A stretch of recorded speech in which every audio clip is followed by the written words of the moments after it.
Al-amalu, kan, dia kata al-amalu li ghairillah riya. Wa tarkul amal min ajli nas, al-amalu lin-nas riya. Al-amalu lin-nas riya, beramal untuk manusia tu riya. Wa tarkul amal li ajli nas syirk, meninggalkan amal kerana orang syirik. Maka jalan penyelesaiannya apa? Ikhlas. Okey, beramal kerana orang itu riya, maknanya tunjuk. Beramal ni kerana apa? Nak tunjuk kat orang, nak beritahu aku ni bagus, nak beritahu orang. Nanti besok ada pemilihan MPP ke, kau undi lah aku kan rajin datang masjid. Contoh. Pergilah aku ketua kelas ke, sebab aku ni rajin datang masjid, kena diangkat jadi ketua. Ataupun meninggalkan amal. Dia kata apa? Meninggalkan amal kerana manusia itu syirik. Beramal kerana manusia itu riya, meninggalkan amal kerana manusia itu syirik. Maksudnya apa? Kita tinggalkan amal, tak nak buat kerana takut orang kata kat kita. Kenapa dikatakan syirik? Sebab kita beranggapan bahawa ada merit orang dalam ibadat kita. Kita beranggapan dalam ibadat kita tu ada penilaian manusia.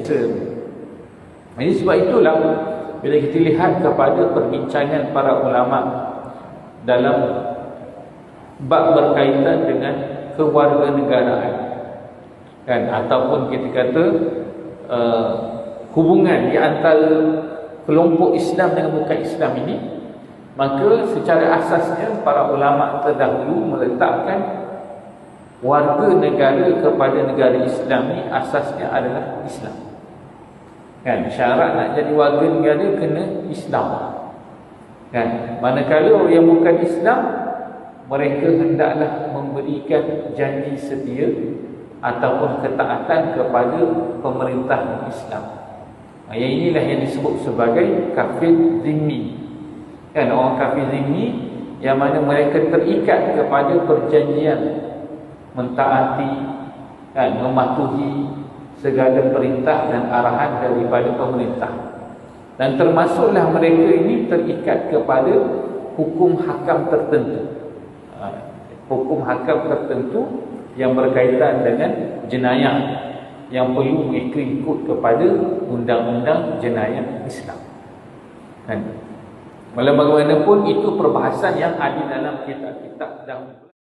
Qanaah, untuk kita dapat redha, maka dalam diri kita kena ada sifat sabar.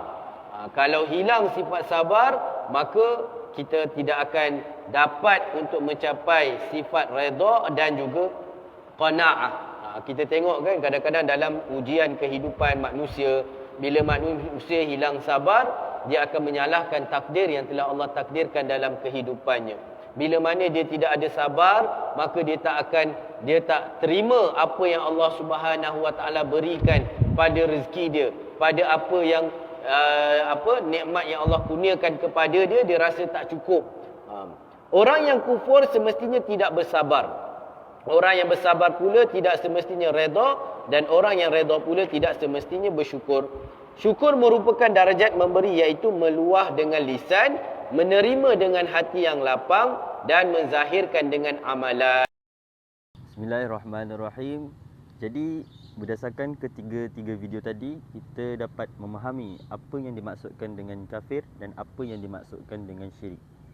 Kafir membawa maksud tindakan seseorang itu mengingkari ataupun tidak menerima ajaran Islam. Sama ada tidak yakin terhadap Allah SWT, sebagai contoh tidak menerima takdir dan qadar Allah, ataupun seorang itu tidak mensyukuri nikmat Allah. Dan juga tindakan kafir ini kita boleh anggap sebagai seseorang itu menolak ajaran Rasulullah SAW, sama ada Al-Quran ataupun As-Sunnah. Adapun syirik, ia membawa maksud tindakan seseorang itu menyekutukan atau mempercayai ada kuasa selain daripada Allah Subhanahu Wa Taala. Dan syirik juga boleh berlaku apabila seseorang Islam itu melakukan amal bukan kerana Allah SWT, ia melakukan amal kerana makhluk lain. Jadi sebagai umat Islam, kita perlu memahami dengan sangat dalam apa yang dimaksudkan dengan kafir dan apa yang dimaksudkan dengan syirik, kerana ia bersangkut paut dengan iktikad ataupun pegangan dan akidah seseorang Islam itu. Sekian, terima kasih.